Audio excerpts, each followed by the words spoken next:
তো বন্ধুরা, আজকে আমি এই ভিডিওতে বর্ডার টু মুভির 3 দিনে বক্স অফিস কালেকশন নিয়ে কথা বলবো, তার সাথে ধুরন্ধর মুভির 3 দিনে বক্স অফিস কালেকশন নিয়েও কথা বলবো। তার আগে বলে, যদি তোমরা যদি রিভিউ দেখা পছন্দ করো তাহলে আমার এই চ্যানেলটা সাবস্ক্রাইব করে দিও, কারণ আমি চ্যানেল সবসময় রিভিউ করে থাকি। আর তোমরা যদি বর্ডার টু মুভির রিভিউ দেখো না এখনো, আমার চ্যানেলে পড়ে আছে, তোমরা ভিডিওটা দেখো, দেখে নিয়ে আমাকে কমেন্ট করে জানিয়ে তোমাদের কাছে ভিডিওটা কেমন লাগছে। আর তোমরা যদি বর্ডার টু মুভি দেখছো তাহলে আমাকে কমেন্ট করে জানিয়ে মুভিটা তোমাদের কাছে কেমন লাগছে। আর যদি দেখো নাই, যা ফটাফট সিনেমা করে যাও দেখতে, দেখে নিয়ে আমাকে কমেন্ট করে জানিয়ে দিও মুভিটা তোমাদের কাছে কেমন লাগছে। আর এই মুভির বক্স অফিসের কালেকশন নিয়ে কথা যদি বলি, বর্ডার টু মুভির বাজেট হলো 275 কোটি টাকা। অলরেডি পয়সার রিকভারি হয়ে গেছে গা। তো এখন যেটা কালেকশন হতে সব প্রফিটে যাব। তো মুভির প্রথম দিনে বক্স অফিস কালেকশনের কথা যদি বলি, মুভি প্রথম দিন 30 কোটি টাকা কালেকশন করছে বর্ডার টু মুভি।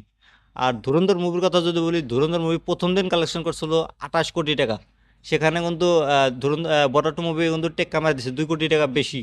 তারপর দিন শনিবার থাকে, শনিবারের দিন কিন্তু বর্ডার টু মুভি 36 কোটি টাকা কালেকশন করছে। আর ধুরন্ধর মুভির কথা যদি বলি, ধুরন্ধর মুভি 32 কোটি টাকা কালেকশন করছে। এখানেও কিন্তু টেক্কা মারে দিল বর্ডার টু, তোমার 4 কোটি টাকা বেশি কালেকশন করে দিছে। তারপরের দিন সানডে থাকে, সেদিনকে রবিবার। তো কালকে যে কালেকশন করছে বর্ডার টু মুভি, সেটা কালেকশন করছে বিশাল একটা বাজেট অ্যামাউন্ট একটা কালেকশন করে দিছে। 54 কোটি টাকা কালেকশন করছে কিন্তু কালকে। ভাবো একবার কত হাইপ বেড়ে গেছিলো।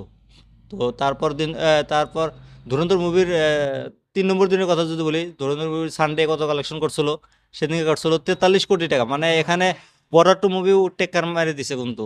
তোমার হলো 43 কোটি আর হলো 54 কোটি, সেখানে তোমার হলো 7 কোটি টাকা বেশি কামাইছে বর্ডার টু মুভি। তো এখানেও টেক কামাই দিছে। তো বর্ডার টু মুভি 3 দিনে কালেকশন করছে 121 কোটি টাকা। আর ধুরন্ধর মুভি 3 দিনে কালেকশন করছিল 103 কোটি টাকা। তোমার বর্ডার টু মুভি কিন্তু খুব আগে যেতেছে, কালেকশনের দিকে কিন্তু খুব হেভি কালেকশন করে দিতেছে। আজকে তো বাম্পার ওপেনিং দিছে ভাই। পার ঘন্টা 70-80 হাজার টিকিট বেচতেছে। আজকে একটা কমসে কম 65 থেকে 70 কোটি টাকা কালেকশন করে দিতে পারে। Border two movie total world wide collection করছে 3 দিনে 160 কোটি টাকা। ভাবো একবার কি কালেকশন করতেছে বর্ডার টু মুভি। আমার মনে হয় এই মুভিটা 1000 কোটি টাকা কালেকশন করে দিতে পারে, কমসে কম 800 কোটি টাকা তো কালেকশন করবোই, 100% গ্যারান্টি আছে। তো শানিতলে যেভাবে বাম্পার ওপেনিং দিতেছে, শানিতলে যেভাবে মানে তার একটার পর একটা মুভি হিট দিতেছে, মানতে লাগবো ভাই। 68 ইয়ার্স হচ্ছে শানিতলের বয়স।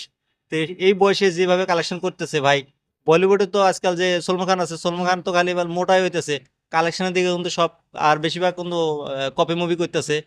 তো বর্তমান শাহনাজের ফর্ম ভালো আছে, তার মুভি চলতেছে ভালো, তার এখনো জবরদস্ত অ্যাক্টিং করতেইছে। তো তোমরা যদি মুভিটা দেখো নাই, দেখো যায়। আর আমার রিভিউটা কেমন লাগছে সেটা তোমরা কমেন্ট করে জানিয়ে দিও। আর এরকম রিভিউ দেখার জন্য আমার এই চ্যানেলটা সাবস্ক্রাইব করে দিও। আর আমি এরকম বক্স অফিস কালেকশন ডেলি আইনে থাকবো, তোমরা আমার সাথে থাকো।